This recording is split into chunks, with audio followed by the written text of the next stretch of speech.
စာအုပ်စာပေကိုချစ်မြတ်နိုးကြတဲ့စာပေဝါသနာရှင်များအားလုံးပဲမင်္ဂလာပါအာကာဖြိုး Audio Book Channel လေးကနေကြိုဆိုပါရခင်ဗျာကျွန်တော်ရဲ့ Channel လေးမှာဗဟုသုတရရှိစေမယ့်စာအုပ်စာပေတွေစိတ်ခွန်အားဖြစ်စေမယ့်ဝတ္ထုတို့လေးတွေနဲ့အခြားသောစိတ်ဝင်စားစရာစာအုပ်ကောင်းများကိုလည်းတင်ဆက်ပေးမှာဖြစ်တဲ့အတွက်ဗီဒီယိုလေးတွေအသစ်တင်တိုင်းခန်းစားနားဆင်နိုင်ဖို့ Notify ခေါင်းလောင်းလေးကိုနှိပ်ပေးခဲ့ကြဖို့တောင်းဆိုပါရခင်ဗျာတကယ်ချင်းမိတ်ဆွေများအားလုံးကိုအထူးပဲကျေးဇူးတင်ပါတယ်ခင်ဗျာကျွန်တော်အခုဖတ်ပြပေးမယ့်စာအုပ်လေးကတော့ဆရာကျော်ရင်မြင့်ရေးသားတဲ့မိုးကိုဒူးနဲ့တိုက်မဲ့သူဘဝကိုရဲရဲရင်ဆိုင်အနိုင်ယူကြသူများဆိုတဲ့စာအုပ်လေးပဲဖြစ်ပါတယ်ခြေထောက်တစ်ဖက်ဆိုရင်ကျမအတွက်ပြည့်စုံပါပြီ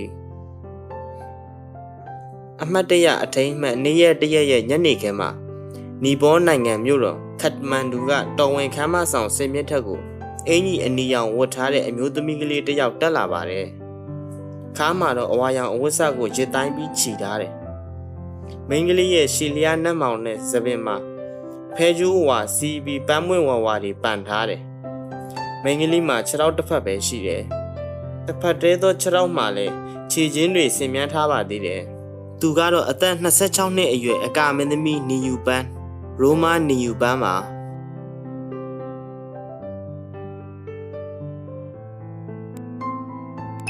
နီယူပန်းစင်ပေါ်သို့တက်လာတော့ပရိသတ်ရဲ့လက်ခုပ်တံတွေကမိုးချုံသလိုတခဲနဲ့မြည်ဟိန်းသွားတယ်နီပေါရိုးရတေးဂီတာအတန်နဲ့အတူနီယူပန်းကကြီးလက်အကကိုစတင်ကပြပြီသူကပြုံးပြုံးလေးကနေတယ်တကိုယ်လုံးရိမ်းထိုးလှုပ်ရမ်းပြီးခြေတပေါင်ကျိုးခုံဆွကားလိုက်တာကအင်ပတန်ကြည့်လို့ကောင်းပါတယ်သူ့လက်တွေကရေလှိုင်းလိုအသက်ပါနှိမ့်မြင့်လှုပ်ရှားလို့ပါရင်သက်ရှုမော်ကြည့်နေကြတဲ့ပရိသတ်ဟာသူကခြေတစ်ချောင်းထဲပေါ်မှာရက်ပြီးကပြနေတယ်ဆိုတာကိုမေ့ပြောက်သွားကြတယ်ခြေနှစ်ချောင်းရှိသူတွေလိုပဲပိုင်နိုင်ကပြနိုင်တာပါလား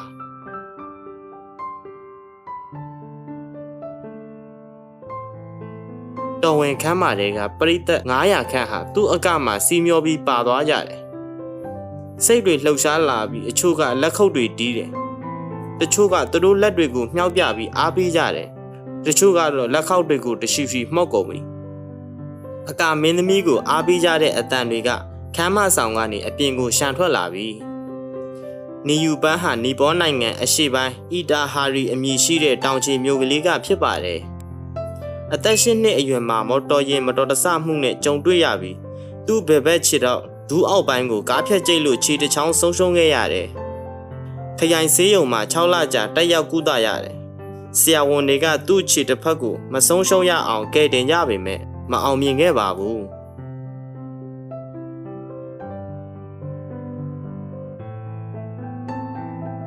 ကျမဆေးရုံမှာဂျိုင်းတောင်အာကိုနဲ့လမ်းလျှောက်ဖို့လေ့ကျင့်ရပါတယ်လို့နီယူပန်းကပြောတယ်သူ့အနာဂတ်ရည်မှန်းချက်ကအောင်မြင်တဲ့အကမင်းသမီးဖြစ်ဖို့ပါသူကငယ်ရွယ်စဉ်ကတည်းကအကဝါသနာပါတယ်အကမင်းသမီးဖြစ်ချင်သူမှခြေတစ်ဖက်ဆုံးရှုံးရတဲ့အဖြစ်ဆိုးကိုကြုံရလေတယ်ကျမကလေးဘဝတည်းကကလေးရှိတာရေဒီယိုကသချင်းတန်ကြားရင်ကျမကကျင်လာတယ်ခြေတစ်ချောင်းနဲ့ထောနဲ့ကတာကျမကိုတခြားသူတွေကချောင်းကြည့်မှကြောက်လို့အိမ်တကားတွေအကုန်ပိတ်ထားပြီးမှကတာလို့သူကဆိုတယ်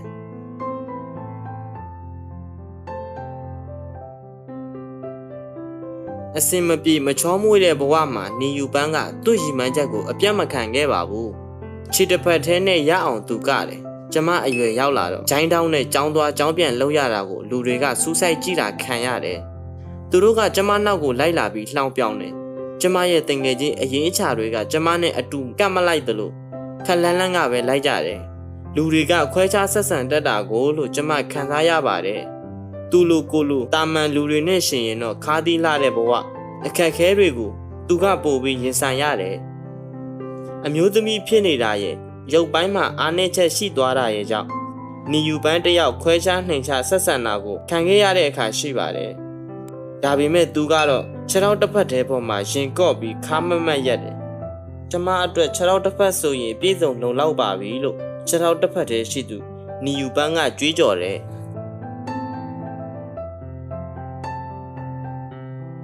ခါးသီးတဲ့ဘဝအတွေ့အကြုံတွေအရာ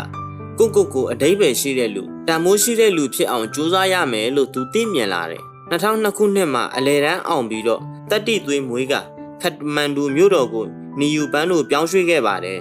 ချိုးတဲ့မိသားစုဖြစ်တာကြောင့်မြို့တော်မှာအငတ်ငတ်အပြက်ပြက်နေထိုင်ရှင်သန်ကြရတာပါ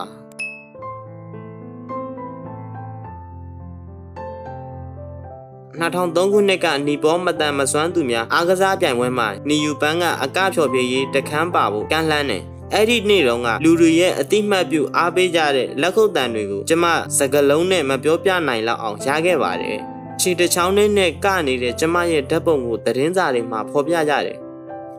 ကျမကိုရူပီ$8ခန့်စုချကြတယ်ဒါကကျမအမှုပညာကိုအသက်မွေးဝမ်းကြောင်းအလုပ်တစ်ခုဖြစ်ဖို့ကျမအတွက်ခွန်အားဖြစ်ခဲ့တယ်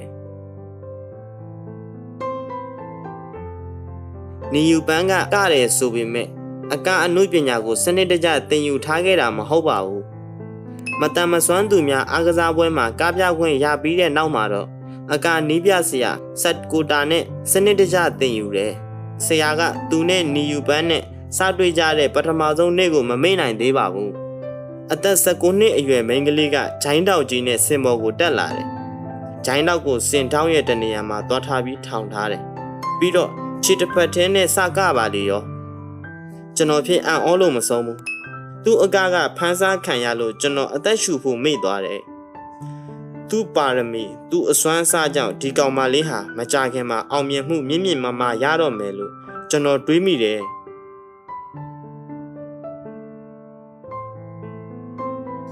ဆရာဆတ်ကိုတာကနီယူပန်းကိုအပြင်းထန်လေ့ကျင့်သင်ကြားပေးတယ်ကျမဆရာကသူကိုယ်တိုင်ခြေတစ်ပတ်ထဲနဲ့ကပြပြီးကျမကိုပူကောင်းအောင်ဘယ်လိုကရမယ်ဆိုတာကိုသင်ပြပါတယ်2006ခုနှစ်မှာနီယူပန်းရဲ့အကကိုအစ္စရေးတန်အမတ်ကြီးကတွေ့ရတော့သဘောကျသွားတယ်ခြေတူးတက်ပေးရစေလို့ကမ်းလှမ်းတယ်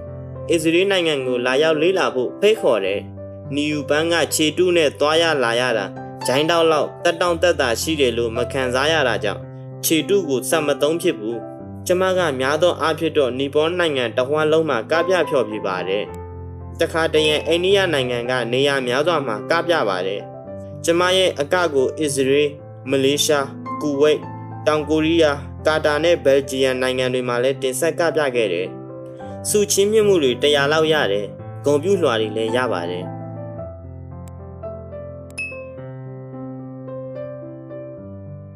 စိတ်သက်ခိုင်မာတဲ့နီယူပန်းကဝမ်းနည်းဖွယ်ရာအဖြစ်နာကျင်စရာအတွေ့အကြုံကိုကြော်ဖြတ်နိုင်သူပါသူကြိုးစားတယ်သူကတယ်သူအောင်မြင်တယ်သူထင်ပေါ်ကြော်ကြားလာတယ်သူအမှုပညာသူအလုပ်ကြိုးစားမှုကိုလူအများကအတိမတ်ပြုပြီးလေးစားတန်ဖိုးထားကြတယ်သူပြည့်စုံကြွယ်ဝလာတယ်သူကားကိုသူကိုယ်တိုင်မောင်းပြီးသူခရီးကိုသူဆက်သွားပါတယ်သူ့ကိုချစ်ခင်လေးစားအားပေးသူတွေရဲ့ဖန်တွေကနီပေါ်နိုင်ငံမှာသာမဟုတ်ပဲအခြားနိုင်ငံတွေမှာရှိပါတယ်သူကရဲရဲနဲ့ဆံပြအမျိုးသမီးတစ်ယောက်ဖြစ်လာတယ်နီယူပန်းကတော့ပေါ့တ်ဟာရယ်နဲ့အိမ်ထောင်ထူပါတယ်သူတို့ကသားကလေးတစ်ယောက်ဖွားမြင်တယ်မိသားစုစားဝတ်နေရေးကိုနီယူပန်းကအဓိကဖြည့်ရှင်းသူဖြစ်ပါတယ်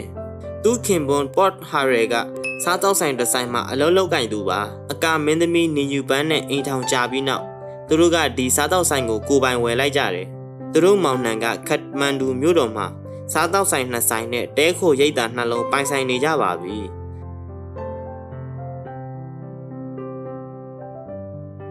သူတို့ရဲ့အောင်မြင်မှုဟာသူ့ဆရာနဲ့သူ့ခင်မွန်ရဲ့ကျေးဇူးကြောင့်ပါလို့နီယူပန်းကအတိမတ်ပြုတယ်နီယူပန်းကအကအနုပညာတစ်ခုတည်းသာလေ့ကျင့်နေတာမဟုတ်ပါဘူး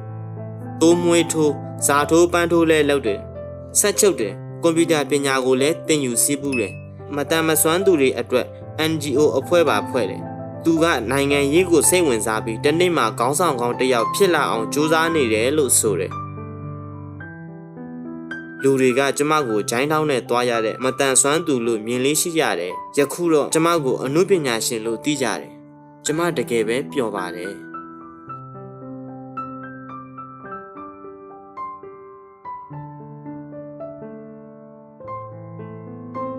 ဒိုင်မင်ထိုးလွဲခဲ့သူရေတင်တင်ထဲကိုမစင်ချင်ပဲကျမဒိုင်မင်ထိုးချထည့်လိုက်မိတာအဲ့ဒါဟာကျမငင်တဲ့ဒိုင်မင်ပေါ့ရှင်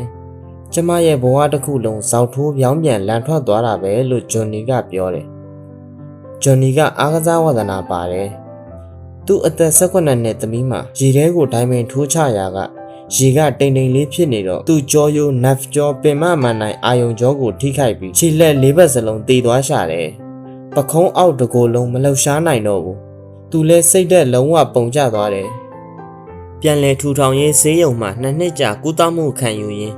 ဂျွန်နီကစုတ်တန်ကိုသွားနဲ့ကိုက်ပြီးပကြီးဆွဲနည်းလေ့ကျင့်တယ်သူဆွဲလိုက်တဲ့ပကြီးကားကရောင်းရတယ်ဒုတ်ချောင်းကိုပါဇက်ကကိုက်ပြီးသူလက်နှိပ်ဆက်ရိုက်တယ်တချင်းဆိုတယ် Johnny Sound Spirit Wind စတဲ့တချင်း album တွေထုတ်တယ်သူ့ကိုစာအုပ်ရေးပါလားလို့အားပေးသူတွေရှိတယ်သူစာအုပ်တွေရေးတာအုပ်ရည်90ကျော်ပါပြီသူ့ဘဝအကြောင်းသူ့ပင်ကိုယ်ရေးအထုပ်ပတ်တိစာအုပ်ကိုဘာသာပေါင်းများစွာပြန်ဆိုပြီးထုတ်ဝေတယ်ရုပ်ရှင်တွေလည်းရိုက်ကြတယ် Johnny and Friends International Disability Center ကိုထူထောင်ပြီးသူက CEO လုပ်တယ်မတန်ဆွမ်းတွေအတွက်ရှေ့နေလိုက်ကြတယ်နိုင်ငံပေါင်း48နိုင်ငံကိုအကြိမ်ကြိမ်အခါခါသူသွားရောက်ခဲ့ပါတယ်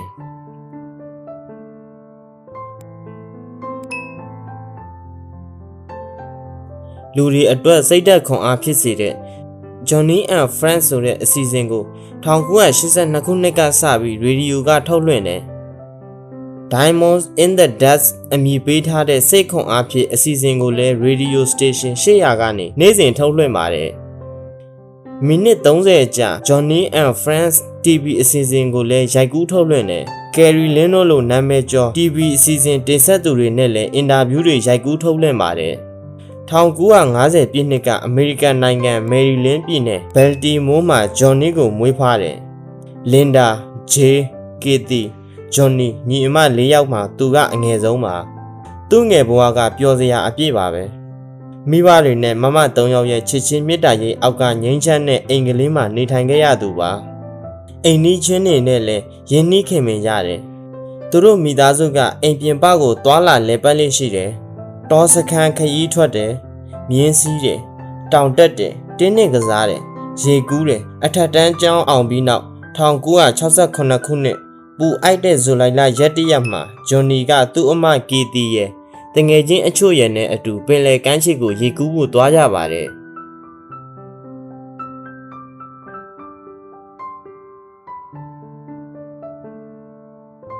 သူ့ဘဝကိုရုပ်ချီးအလှည့်အပြောင်းဖြစ်သွားခဲ့ရတဲ့နေ့တစ်နေ့ပါပဲပင်လယ်ကမ်းခြေရဲ့အလှကဂျွန်နီကိုဆွဲဆောင်အားကောင်းလွန်းတယ်ရောက်ရင်ရောက်ချင်းပဲဂျွန်နီကမမေးမဆန်းပဲရေထဲကိုခက်သက်သက်ဒိုင်မင်ထိုးချလိုက်တော့တယ်သွားပြီသူတိလိုက်တယ်တခုခုတော့မှားသွားပြီခန္ဓာကိုယ်တစ်ခုလုံးထူးထူးခြားခြားနာလိုက်တာပထမသူထင်လိုက်တာကငါးဖမ်းပိုက်တစ်ခုတည်းကိုသူမိသွားတယ်ပေါ့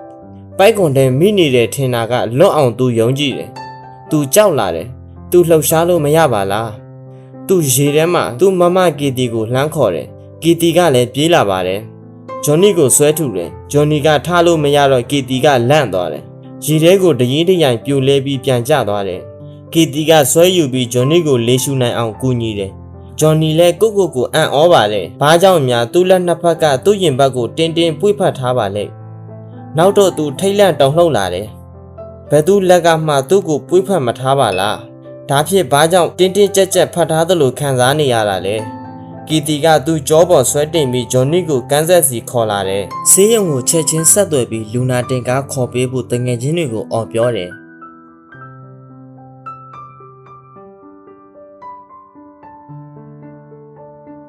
အဲ့ဒီနေ့ကစပြီးဂျွန်နီရဲ့ဘဝကတဆစ်ချိုးပြောင်းလဲသွားခဲ့တာပါပဲအထက်တန်းကိုအတူတူအောင်မြင်လာတဲ့တငယ်ချင်းတွေကတော့ကောလိပ်ဆက်တက်ဖို့ပြင်ဆင်နေကြပြီလေပခုံးအောက်ပိုင်းတစ်ခုလုံးတည်သွားတဲ့ဂျွန်နီကတော့ဘီးတက်ထားတဲ့လူနာတင်ကလတိုင်တွန်းလှဲဝီးချဲပေါ်တက်ဖို့တောင်အနိုင်ပါပဲကိုဘဝကိုပြန်လဲထူထောင်ရတယ်ဆိုတာပြောသလောက်လွယ်တာတော့မဟုတ်ပါဘူး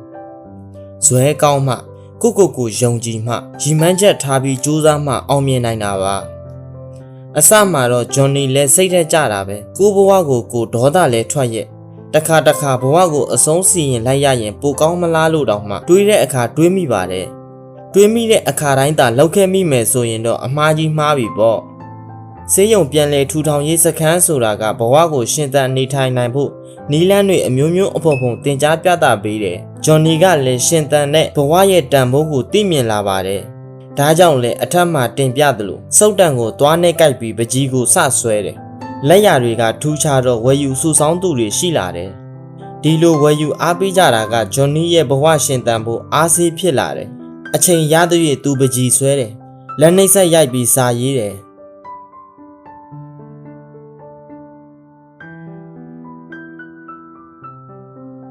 1988ခုနှစ်မှာသူ့ဘဝအထုပ်ပတ်တိစာအုပ်ထုတ်ဝေပါတယ်အန်ဩစရာစာအုပ်ကအုပ်ရည်တန်း90ရောင်းရတယ်ဘာသာပေါင်း90ကျော်ပြန်ဆိုခံရပါတယ်1982ခုနှစ်မှာဘဝဖော်မုံကိုသူတွေးခဲ့တယ်အထက်တန်းပြသမိုင်းဆရာကန်တာရာနဲ့ဂျွန်နီလက်ထပ်ပါတယ်ဒီနှစ်ယောက်တယောက်ကိုတယောက်ဘယ်လိုများကြသွားကြပါလဲဘယ်လိုများဆွဲဆောင်ပါလဲလို့လူတွေကစဉ်းစားကြမှာပဲလို့လက်တွဲဖော်ကန်ကဆိုတယ်သူတို့နှစ်ယောက်သူတို့အရက်ကဖျားရှိကူကျောင်းမှာစတွေ့ကြတာပါ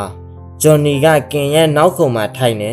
သူတို့ချင်းစကားတွေပြောမိကြတယ်ကင်ကဂျွန်နီကိုတရက်လောက်ချင်းကြရအောင်လို့ဒိတ်လုပ်တယ်လူတွေသိကြတဲ့အတိုင်းပဲသူကနှလုံးသားလှတယ်နှလုံးသားလှတဲ့အမျိုးသမီးကပြင်ပရုပ်သွင်းလဲချောမောလှပတယ်လေကျွန်တော်သူ့ကိုချစ်မိသွားတာပေါ့လို့ကင်ကဆိုတယ်သူ့ကိုကျမတွေ့တော့စိတ်လှုပ်ရှားတယ်ကျမနှစ်ပေါင်းများစွာတကူတဲ့အပြူကြီးလုံနေခဲ့တာလေလွတ်လွတ်လပ်လပ်ခရီးတွေထွက်ခဲ့တယ်ရှောက်သွားခဲ့တယ်ဘယ်သူကမှကျမကိုဒိတ်ဖို့စကားမဆဘူးရှင်းလို့ဂျွန်နီကပြောတယ်တစ်နှစ်လောက်အပြင်မှာချင်းတွေ့ကြပြီးမှ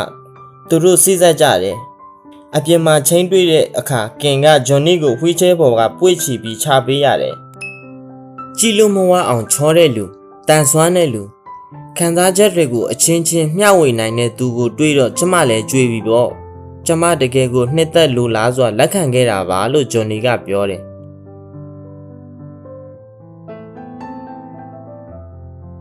ကင်ရဲ့မိတ်ဆွေရင်းတွေကတော့သူတို့အတွဲကိုကြည့်ပြီးကင်ကိုဂျွန်နီနဲ့ခတ်ဝေဝေးနေဖို့တတိပေးကြတယ်ကင်ကလက်မခံခဲ့ဘူးသူတို့လက်ထပ်ပြီးစားအချိန်တွေကတော့ကင်အတွက်အခက်ခဲအချို့ရှိတာအမှန်ပါပဲဂျွန်နီကိုအိမ်သာတက်တာကအစာကူညီပေးရတယ်လေညအိယာပေါ်မှာလဲဟိုဘက်ဒီဘက်ဆောင်းဖို့လှည့်ပေးရတယ်ဒါကိုဂျွန်နီကကိုယ်တိုင်မလုပ်နိုင်ဘူးကင်အလောက်ကပြန်လာရင်ဈေးလဲဝယ်ပေးရသေးတယ်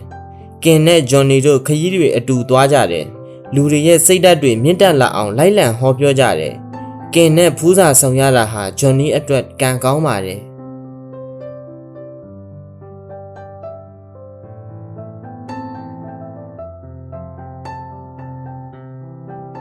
စင်ကြီးနဲ့ဂျိုးကလေးလက်ထပ်ပွဲ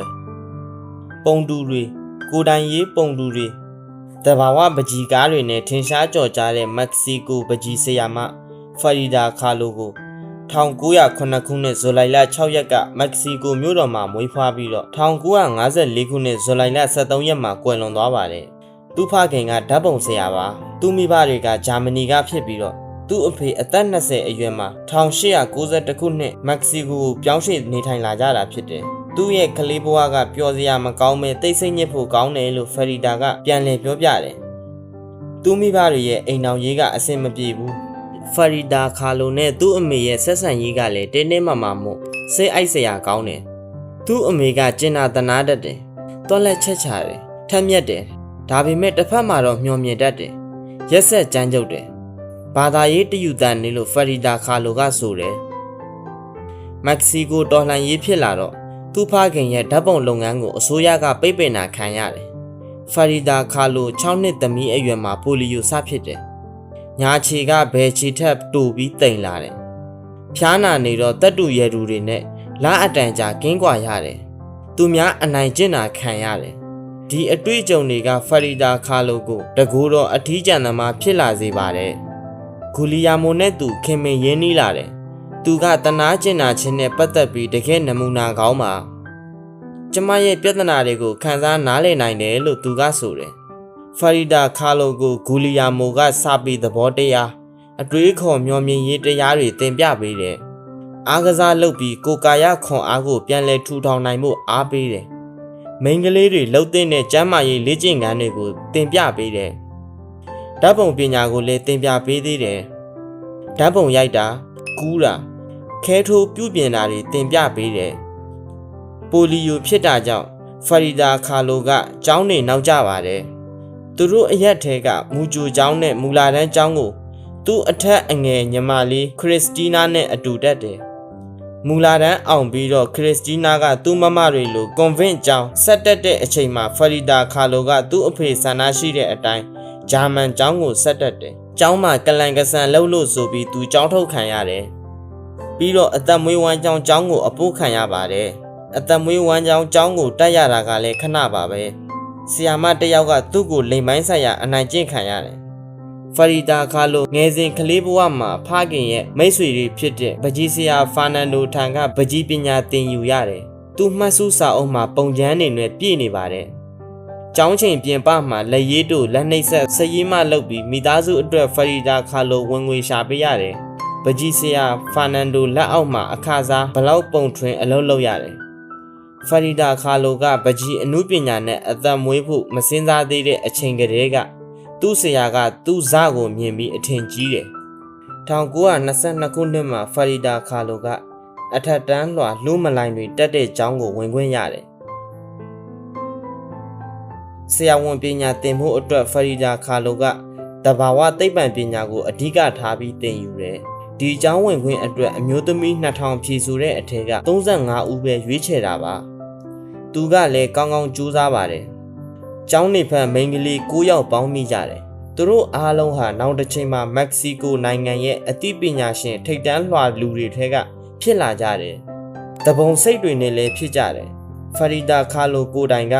သူ့ကိုယ်သူတော်လှန်ရေးရဲ့သမီးပြိုလို့ခံယူပါတယ်။သူတို့တော်လှန်သူလူငယ်များအုပ်စုခေါင်းဆောင် Orias နဲ့ဖရီဒါခါလိုချစ်ကြိုက်မိပါတယ်။ဖရီဒါခါလိုရဲ့မိဘများကတော့သူတို့ကိုသဘောမတူဘူး။1925ခုစက်တင်ဘာလ18ရက်နေ့သူအသက်18နှစ်မှာခါလိုနဲ့သူ့ချစ်သူ Orias တို့ဘတ်စကားစီးပြီးကျောင်းကအိမ်ကိုအတူပြန်လာကြတယ်။ကားပေါ်ကိုတက်ကြခါမှဖရီဒါခါလိုရဲ့ထီးကကားပေါ်ကထွက်ကြတယ်။သူတို့ကားပေါ်ကဆင်းပြီးနောက်ထပ်ဘတ်စကားကိုပြောင်းစီးတယ်။ဒုတိယကားကလူတွေပြည့်ကျက်တယ်။သူတို့နှစ်ယောက်ကကားရဲ့အနောက်ပိုင်းမှာနေရာရတယ်။ကားဒရိုင်ဘာကဒရက်ထားတစ်စင်းကိုကြော်တက်ဖို့ကြိုးစားချိန်မှာဒရက်ထားကသူတို့ဘတ်စကားကိုဝင်တိုက်မိပြီးကားနဲ့ဒရက်ထားအချင်းချင်းချိတ်ဆွဲမိပြီးပါသွားတယ်။သူတို့စီးလာတဲ့ဘတ်စကားကတစ်သားပေါ်တွေခရီးတဲ့အချို့တေဆုံးကြတယ်။ Orias လည်းနည်းနည်းပါးပါးပွန်းပဲ့တယ်။ဖရီဒါခါလိုရဲ့တင်ပစုံရိုးကိုတန်လက်ကင်တိုင်းကြီးထိုးဆိုင်ဆူးဝင်သွားတယ်။နွားတစ်ကောင်ကိုဓာတ်နဲ့ထိုးလိုက်သလိုပါပဲလို့သူကပြောတယ်။ဖရီဒါခါလိုရဲ့ကိုမှဆူးဝင်သွားတဲ့တန်လက်ကင်တိုင်းကြီးကို Orias နဲ့အခြားသူတွေကဆွဲနှုတ်ပေးကြတယ်။ဖရီဒါခါလိုကတော့အကြီးအကျယ်နာကျင်ခံစားရတယ်။သူ့တင်ပစုံရိုးကျိုးအပ်သွားတယ်။ဝမ်းပိုင်းနဲ့သက်အိမ်ကိုတန်တန်းကြီးထိုးမိတယ်။ကြောယူမကြီးက3နေရာကျိုးတယ်။ညာခြေရိုးက17နေရာကျိုးတယ်။ဖိအတိုက်ခံရလို့ညာဘက်ခြေထောက်ကပုံပြက်ပန်းပြက်ဖြစ်သွားတယ်။ညှက်ရိုးကလည်းကျိုးတယ်။လက်မောင်းလည်းပုံပြက်ပန်းပြက်ဖြစ်သွားတယ်။ဆေးရုံမှာ1လကြာတယ်။ဆေးရုံကဆင်းတော့လဲအိမ်မှာနလန်ထအောင်2လနားရသေးတယ်။အားအိမ်ကုန်ခန်းမောပန်းညောင်းညာပြီးနောက်ကျောကနာကျင်ခံစားနေရတာကြောင့်အစားထိုးပြုပြင်ပေးထားတဲ့ကြောရိုးစစ်3ခုကိုဆရာဝန်ကဓာတ်မှန်ရိုက်ကြည့်တယ်။တက်တာလအောင်ပလတ်စတာကော့ဆက်ကိုဝတ်ဆင်ပြီးအိယာထပ်မှ3လအကြာနေခိုင်းတယ်။ကားတိုက်မှုကြောင့်ဖရီဒါခါလိုရဲ့ဆရာဝန်လုံးမဲ့အိမ်မက်ကကြေမွပျက်စီးသွားတယ်။နာကျင်တဲ့ဝေဒနာကိုမပြတ်ခံစားရင်အိယာထပ်မှသူနေရတယ်။ကားတိုက်ပြီးနှစ်နဲ့ချီကြာပြီး1928ခုနှစ်အထိသူအိယာပေါ်မှာနေရဆဲပါ။အိယာပေါ်မှာနေရင်ကျောင်းနေဖက်တငယ်ချင်းတွေကိုသူပြန်ဆက်သွယ်တယ်။အများစုကတက္ကသိုလ်ကျောင်းသူကျောင်းသားနိုင်ငံရေးသမားတွေပါ။ဖရီဒါခါလိုကသူ့အထက်အသက်20ကြီးတဲ့ပကြီးဆရာရီဘာရာနဲ့ဆက်မိတယ်။ရီဘာရာမှာတရားဝင်ဇနီး2ယောက်ရှိတယ်။1919ခုနှစ်ဩဂုတ်လ21ရက်နေ့မှာရီဘာရာနဲ့ဖရီဒါခါလိုတို့မြို့တော်ခမ်းမမှာမင်္ဂလာလက်ထပ်ပွဲဆင်နွှဲကြပါတယ်။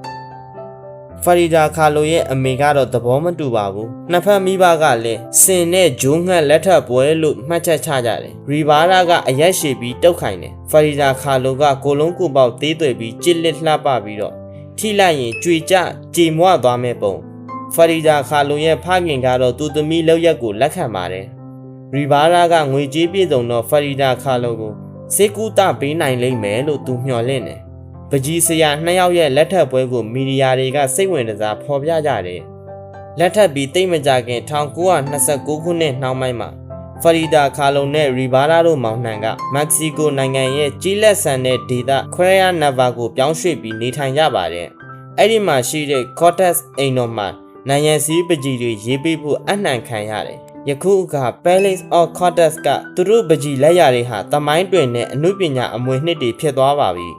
။ Cortez အိမ်တော်မှာပကြီးရေးဆွဲပေးတာ1930ခုနှစ်ကုန်ပိုင်းမှာပြီးဆုံးတယ်။ဖရီဒါခါလိုတို့ဇနီးမောင်နှံကအမေရိကန်နိုင်ငံဆန်ဖရန်စစ္စကိုကိုပြောင်းရွှေ့နေထိုင်ကြတယ်။ဆန်ဖရန်စစ္စကိုကို Stock Exchange နဲ့ကာလီဖိုးနီးယားပကြီးအမှုပညာကျောင်းအတွက်နိုင်ငံဆေးရေးပကြီးရေးဆွဲဖို့ဖြစ်ပါတယ်။1932ခုနှစ်နွေရာသီမှာသူတို့မက္ကဆီကိုကိုပြန်ခဲ့ကြတယ်။ပြန်လာလို့မကြခင်မှာပဲနယူးယောက်ကိုပြန်ဆက်ရပြန်တယ်။ပကြီးပြပွဲနိုင်ငံဆေးရေးပကြီးရေးဆွဲပေးဖို့အနှံခံရတာတွေကိုလုပ်ဖို့အမေရိကန်ကိုပြန်လာနေရတယ်လေ။သူတို့လင်မယား2ယောက်လုံးကပကြီးဆရာတွေပါပဲ။ဒါပေမဲ့ဖရီဒါခါလိုကအင်္ဂလိပ်လိုလဲပတ်ပြောတတ်ဆိုတတ်တာရောသတင်းမီဒီယာတွေနဲ့ဆက်ဆံရေးကောင်းတာရောကြောင့်သူတို့2ဦးအနက်မှာဖရီဒါခါလိုကပိုပြီးနာမည်ကြီးလာပါတယ်။ဒါပေမဲ့ဖရီဒါခါလိုကအမေရိကန်မှာမပြောဘူး။သူ့မိတ်ဆွေတယောက်ကိုရေးတဲ့စာအထဲမှာတထေးတွေကနေနေညညပါတီပွဲကြီးတွေနဲ့ပျော်နေကြတဲ့အချိန်မှာတောင်းချီတဲ့လူတွေကငတ်တင်နေတာကိုကြောက်မက်ဖွယ်ရတွေ့မြင်ရပါတယ်လို့နိုင်ငံရေးအမြင်ရှိတဲ့ဖရီဒါခါလိုကရေးသားတယ်။ That's right ပကြီးအမှုပညာကျောင်းအတွက်နိုင်ငံဆေးရေးပကြီးရေးဆွဲပေးနေချိန်မှာဖရီဒါခါလိုကိုဝင်ပြက်ကြပြီးဆေးရုံကို2ပတ်ကြာတက်ရတယ်။အမေရိကန်ရဲ့နာမည်ကျော်စင်တာကြီးတွေမှာနိုင်ငံဆေးရေးပကြီးကားတွေတစ်ခုပြီးတစ်ခုဆွဲဖို့အနှံတာကိုလုပ်ပေးနေရတယ်။တစ်ဖက်မှာတော့ဖရီဒါခါလိုကသူ့ကိုယ်ပိုင်တီးခြားပကြီးကားတွေရေးဆွဲပါတယ်။ဖရီဒါခါလိုမက္ကဆီကိုကိုလွမ်းပြီ1933ခုဒီဇင်ဘာလမှာသူတို့အမေရိကန်ကပြန်ခဲ့ကြတယ်။မက္ကဆီကိုမြို့တော်မှာအိမ်သစ်ရာသစ်နဲ့သူတို့မောင်နှံနေထိုင်ကြတယ်။အနှံနဲ့ပကြီးကားတွေကိုလက်ခံရေးဆွဲပေးနေကြပါတယ်။ဖရီဒါခါလိုကကိုဝင်2ကြိမ်ပြတ်ကြပြန်တယ်။သူ့ခြေချောင်းလေးတွေကိုသွေးမလျှောက်လို့ဖြတ်တောက်ကုသရတယ်။သူတို့အိမ်ထောင်ကြီးကလည်းသစိမ်းတွေလိုဖြစ်လာတယ်။ရီဘာရာကမက္ကဆီကိုမှာမပြောဘူး။ပြန်လာခြင်းနဲ့ဖရီဒါခါလိုကိုပြဿနာရှာတယ်။ပြီးတော့ဖရီဒါခါလိုရဲ့ညီမလေးခရစ်စတီးနားနဲ့ရီဘာရာကဇက်ရှုပ်တယ်။ဒီအဖြစ်ကဖရီဒါခါလိုကိုတော်ပဲထိခိုက်ခံစားစေရတယ်။1935ခုနှစ်ဦးပိုင်းမှာသူတို့ချင်းကွာရှင်းလိုက်ကြတယ်။မက္ကဆီကိုမြို့လေကတိုက်ခန်းကိုဖရီဒါခါလိုရွှေ့ပြောင်းနေထိုင်ပါတယ်။နောက်တော့ဖရီဒါခါလိုကခင်မွန်ဟောင်းရီဘာရာနဲ့ပြန်မောင်းထုတ်တယ်။ပြန်မောင်းထုတ်ပေမဲ့ခွေးမီကောက်ကတော့ကြီးတောင်စွတ်ခိုက်ခဏတာဖြောင်းတာဖြစ်နေပါတယ်။1935ခုနိုဝင်ဘာလမှာသူတို့2ယောက်နောက်တစ်ကြိမ်ကွာရှင်းပြတ်ဆဲလိုက်ကြပြန်တယ်။ကွာရှင်းပြတ်ဆဲကြပြီးနောက်မှာဖရီဒါခါလိုကတီးခြားခွဲပြီးနေတယ်။ပကြီးကားတွေကိုဖိရေးဆွဲပါတယ်။ခင်းကျင်းပြသရလွယ်ကူတဲ့ကင်းပတ်စကြီးတွေပေါ်မှာရေးဆွဲတယ်။ဝေငွေကောင်းတဲ့ပုံတူပကြီးကားတွေဆွဲတယ်။အိမ်ထောင်ကွဲပြီးနောက်မှာအရက်ပိုတောက်လို့ဖရီဒါခါလိုရဲ့ကျမ်းမာရေးကပိုဆိုးလာပါတယ်။နောက်တော့ရီဘာရာနဲ့ဖရီဒါခါလိုတို့ပြန်ပေါင်းထုတ်ကြပြန်တယ်။1940ခုဒီဇင်ဘာလ10ရက်နေ့ကဆန်ဖရန်စစ္စကိုမှာသူတို့မင်္ဂလာထပ်ဆောင်ကြတယ်။ပြီးတော့မက္ကဆီကိုကိုပြန်ခဲ့တယ်။ဒီတစ်ခါတော့သူတို့အိမ်ထောင်ကြီးကတတရပါပဲ။ဖရီဒါခါလိုကသူ့တိုက်ခန်းကိုပကြီးအလုတ်ခန်းဖြစ်သုံးတယ်။ပြန်ပေါင်းထုတ်ပြီး9နှစ်အကြာတရပေါင်းသိမ်းပြီးနောက်တော့ခွင်းမိကောက်ဇက်လန်းပြန်စပြန်တယ်။အခြားတစ်ပတ်မှာတော့ဖရီဒါခါလိုရဲ့ကျမ်းမာရေးပြဿနာကပိုကြီးလာတယ်။ခန္ဓာကိုယ်လှုပ်ရှားရတာခံသာအောင်ကိုချက်အတွင်းခံပလတ်စတာကော့ဆက်နဲ့နေရတယ်။ခြေတွေလက်တွေကနာကျင်ကြိုက်ခဲတာကိုမပြတ်ခံစားနေရတယ်။1941ခုနှစ်မှာသူ့ဖခင်ကွယ်လွန်သွားတော့စိတ်ဒဏ်ရာပါသူထပ်ဆင့်ခံစားရတယ်။1935ခုနှစ်မှာစတီယိုအစားထိုးခွဲစိတ်ကုသဖို့နယူးယောက်ကိုဖရီဒါခါလိုသွားရတယ်။ကုသမှုကမအောင်မြင်ပါဘူး။ဒဏ်ရာကိုပြန်ဆွသလိုဖြစ်ပြီးဖရီဒါခါလိုဒေါသပွားရတယ်။နာကျင်မှုတွေခံစားရရင်ပကြီးကားတွေကိုဆွဲတယ်။ The Broken Column 1944ခုနှစ် Without Hope 1945ခုနှစ် Tree of Hope Stand Fast The Warden Deer 1946ခုနှစ်အမည်ပေးထားတဲ့ပကြီးကားတွေကဖရီဒါခါလိုရဲ့ကျမ်းမာရေးယိုယွင်းကျဆင်းလာတာကိုရောင်ပြန်ဟပ်တဲ့ပကြီးကားတွေသာဖြစ်ပါတယ်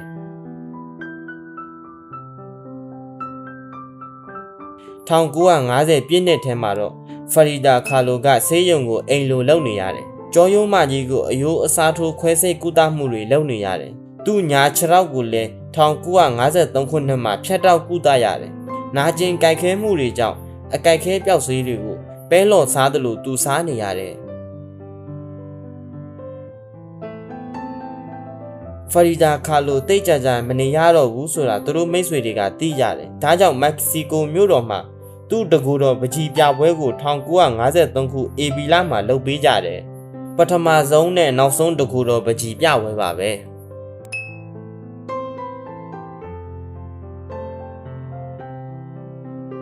1954ခုဇူလိုင်လ23ရက်မနက်6နာရီခန့်မှာတူနာပြူဆီယာမကဖရီဒါခါလိုကိုသူ့အိယာထက်ကရင်ပေါ်မှာတည်ဆုံးနေတာတွေ့ရတယ်။သူနောက်ဆုံးရေးဆွဲခဲ့တဲ့ပကြီးကားကတော့အနက်ရောင်နတ်မိမယ်ပုံဖြစ်ပြီးတော့နောက်ဆုံးရေးသားသွားတဲ့စာသားကတော့ခရီးဆက်ထွက်ဖို့အတွက်ကျဉ်နဲ့ပျော်ရွှင်စွာကျမစောင့်နေပါတယ်။ဘရောမှပြန်မလာတော့ဘူးလို့ကျမမျှော်လင့်နေဆိုပြီးဖြစ်တယ်။ဖရီဒါခါလိုကပကြီးကား200ခန့်ရေးဆွဲခဲ့တယ်။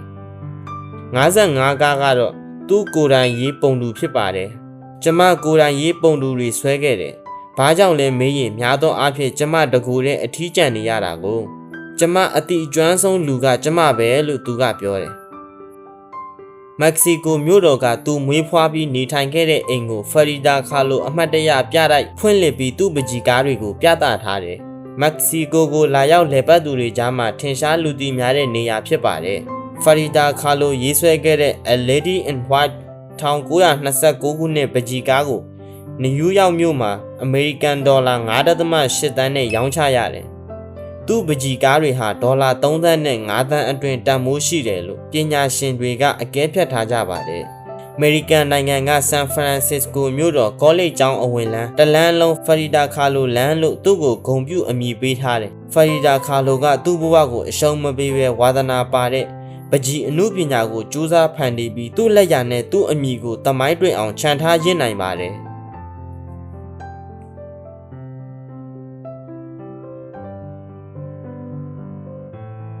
ငါဘာကြောင့်မလုံနိုင်ရမှာလဲ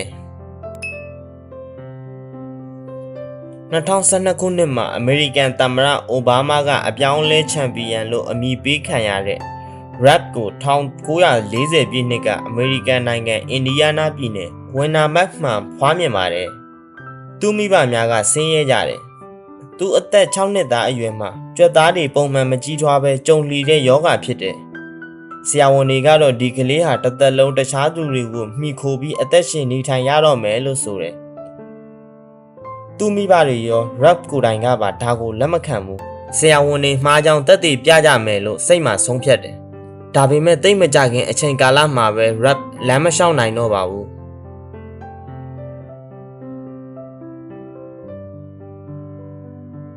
ကျွန်တော်လုံနိုင်သမျှဘာမဆိုရှေ့ကူပဲတွန်းလှုပ်သွားမှာပဲကိုမတန်ဆွမ်းသူပဲလို့ပြန်မကြည့်ဘူးလုံလို့ကင်လို့အစင်မပြေတာရှိပေမဲ့ကျွန်တော်မတန်ဆွမ်းသူမဟုတ်ဘူးလို့ Rap ကအတိတ်ကိုပြန်စဉ်းစားရင်းပြောပြတယ် Rap ကကလေးဘဝတစ်လျှောက်လုံးမှာအင်ဂျင်နီယာအတတ်ပညာကိုစိတ်ဝင်စားနေခဲ့တယ်သူပညာသင်ခြင်းနဲ့အတမွေးဝမ်းကြောင်းပညာတစ်ခုခုလုပ်ခြင်းနဲ့အခြားသူတွေလိုပဲမိသားစုတစုဖွဲ့စည်းပြီးတာယာပျော်ရွှင်စွာရှင်သန်နေထိုင်ခြင်းပါတယ်သူအသက်14နှစ်မှာဝီချဲကိုစသုံးရတယ်15နှစ်ရောက်တော့ဖခင်ရဲ့အကူအညီနဲ့ဝီချဲကိုမော်တာတက်ပြီးရွှေလျားအောင်တီထွင်တယ်သူအသက်20အရွယ်မှာလမ်းမလျှောက်နိုင်တဲ့သူကိုယ်တိုင်အတွက်အသုံးဝင်တဲ့ဘီတီတီလေးနဲ့အပေါ့စားမော်တော်ဆိုင်ကယ်စကူတာကိုဖန်တီးတီထွင်ပါတယ်ဘက်ထရီ3စကူတာဖြစ်ပါတယ်စစ်အေစတပ်လို့အမည်ပေးထားတယ်စာပိုးဂျင်းရင်ဟောင်းတစ်စင်းကိုမောမှန်ပြီးလက်နဲ့ထိန်းချုပ်မောင်းနှင်နိုင်တဲ့ဝီချဲကိုထပ်မံတီထွင်တယ်hydraulic စနစ်နဲ့တင်နိုင်ချနိုင်နှိမ့်နိုင်မြင့်နိုင်တာတွေလည်းပါတယ်။ကမ္ဘာပထမဆုံးပုံစံသစ်ဝီချဲရင်လည်းဖြစ်ပါတယ်။လိုအပ်ချက်ကြောင့်တီထွင်မှုတွေဖြစ်ပေါ်လာရတယ်ဆိုတဲ့စကားအတိုင်းပဲ Rap ကအခြားသူတွေကိုမှီခိုရင်းမရှင်သန်မနေထိုင်လိုပါဘူး။မတန်ပေမဲ့စွမ်းကြောင်းလူထဲကလူတွေပဲဖြစ်ကြောင်းဘဝကိုရုန်းကန်ရင်ဆိုင်နိုင်ကြောင်းသူသက်သေပြချင်တယ်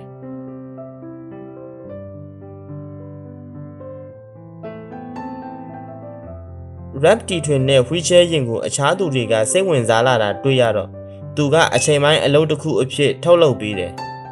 သူကစက်ရုံမှာသူလောက်ကင်နေတဲ့ပစ္စည်းအရေးသွေးအစင်ကောင်းမွန်ရေးအတွက်ကြီးကြပ်သူမန်နေဂျာလုပ်တယ်အလုပ်ကိုနေ့စဉ်သွားတယ်အလောက်ကမိုင်အနေငယ်ဝေးပေမဲ့မိုးရွာနေပူနှင်းကြသူအားသူကိုပြီးသွားနိုင်တယ်သူအသက်30အရွယ်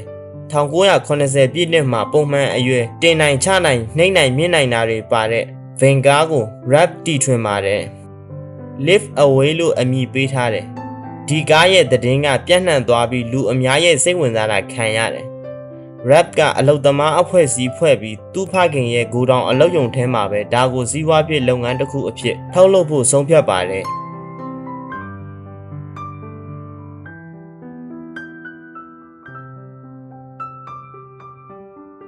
1982ခုနှစ်မှာ The Van Corporation ကိုဖွဲ့စည်းတယ် The Van Corporation က wheelchair တွေယာဉ်အမျိုးမျိုးနဲ့မတန်ဆွမ်းသူတွေအတွက်အထောက်အကူဖြစ်တဲ့ပစ္စည်းမျိုးစုံကိုထုတ်လုပ်ရောင်းချပါတယ်အချိန်ကာလကြာလာတာနဲ့အမျှ rap ကပိုတိုးပြီးကောင်းမွန်တဲ့ wheelchair နဲ့ယာဉ်မျိုးစုံကိုတီထွင်ဖန်တီးပါတယ်တောက်ကြနေညနေခင်းမှာသူတို့ထုတ်လုပ်ထားတဲ့ယာဉ်ဘင်ဒဇီကိုစနေတနင်္ဂနွေအားလက်ရက်မှာကိုယ်တိုင်အသုံးပြုကြည့်ဖို့ rap ကယူသွားတယ်တနင်္လာနေ့မှာအလုပ်ရုံမှုကိုဒီ van ရဲ့အဓိကအားသာချက်တွေကဘာလဲလို့မေးတော့အလုပ်ရုံမှုက rap ကိုဟာဒီပင်ကိုဆရာယူသွားတာကျွန်တော်မသိလိုက်ဘူးလို့အထစ်ထစ်အားပြန်ဖြေတယ် rap ကဒစည်းချင်းမှာမတူထူးခြားတဲ့အရေးသွေးတွေနဲ့ထဲမလုပ်ဘူးလားလို့အလုပ်ရုံမှုကိုပြန်မေးတယ်ဒီအကြောင်းကိုသူတို့အလုပ်ရုံမှာအလုပ်သမားတွေကိုအလုပ်ရုံမှုကမကြာခဏပြန်ပြောပြလေးရှိတယ် van time ထုတ်လုပ်ချိန်မှာဒီရင်ဟာငါအတွက်ဒါမှမဟုတ်ငါမိခင်အတွက်ဒါမှမဟုတ်ငါသားလေးအတွက်လုပ်နေတာလို့သဘောထားကြပါဘာကြောင့်လဲဆိုရင်တရက်မှကိုယ့်အတွက်လည်းဖြစ်လာနိုင်တယ်လို့ rap ကဆိုတယ်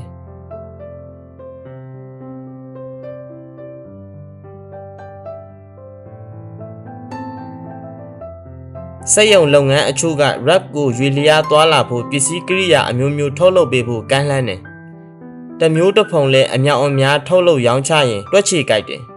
အမြတ်အစွန်းများတယ်ဒါပေမဲ့ rap တို့ကတူးချင်းစီကိုတွေးဆုံပြီးသူတို့အတွက်လိုအပ်ချက်နဲ့ကိုက်ညီအောင်ပဲတီးတန့်လေးလာစီစဉ်ထုတ်လုပ်ပါတယ်တယောက်အတွက်တီးတန့်ပုံစံတစ်မျိုးမို့စီးပွားရေးတော့တွက်ချေမကိုက်ဘူးသုံးဆွဲသူအတွက်တော့တိတ်အဆင်ပြေပါတယ်သူ့ပစ္စည်းကိုအသုံးပြုသူမျိုးတွေနဲ့ကွန်ရက်ဖွဲ့ထားပြီးတီးခြားဖြည့်ဆည်းတဲ့အလုပ်ကိုလုပ်ပါတယ်ဝှီချဲတွေအတွက်ကြမ်းခင်းကို hydraulic စနစ်နဲ့နှိမ့်နိုင်မြင့်နိုင်အောင်လုပ်တဲ့ wheelchair lift ကို rap start တင်တီထွင်လိုက်တာက wheelchair အသုံးပြုရသူတွေအတွက်အလွန်ကြီးမားတဲ့အပြောင်းလဲကြီးတစ်ခုဖြစ်သွားစေတယ်ဒီစနစ်ကိုနိုင်ငံတကာမှာအသုံးပြုသူသွာလာစီးနှင်းနဲ့ဘတ်စ်ကားတွေရထားတွေမှာလည်းအသုံးပြုတယ်အလွန်ပဲခရီးတွင်စေပါတယ်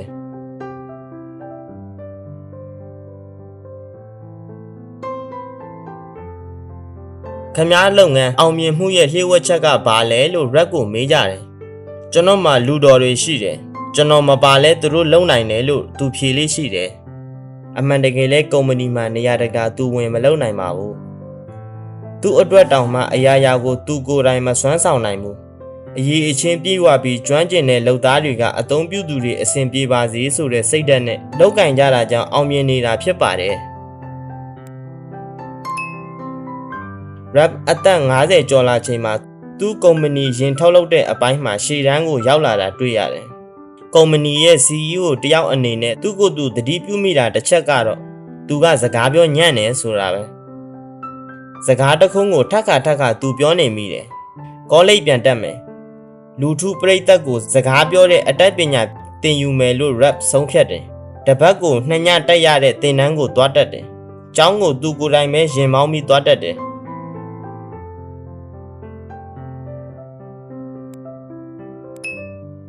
အသက်19နှစ်အရွယ်လောက်ကောလိပ်ကျောင်းသူကျောင်းသားလေးတွေကြားမှာစကူတာတစ်စီးစီးလာတဲ့အန်ကယ်ကြီးကတမူထူးခြားနေပါတယ်။ rap ကဒီသင်တန်းကိုသဘောကျတယ်။နှစ်ကုံတော့စကားပြောပြိုင်ပွဲကျင်းပချိန်မှာသူကမဲအများဆုံးရသူ2ယောက်ထက်က1ယောက်ဖြစ်လာတယ်။ဒါကိုသူဂုဏ်ယူတယ်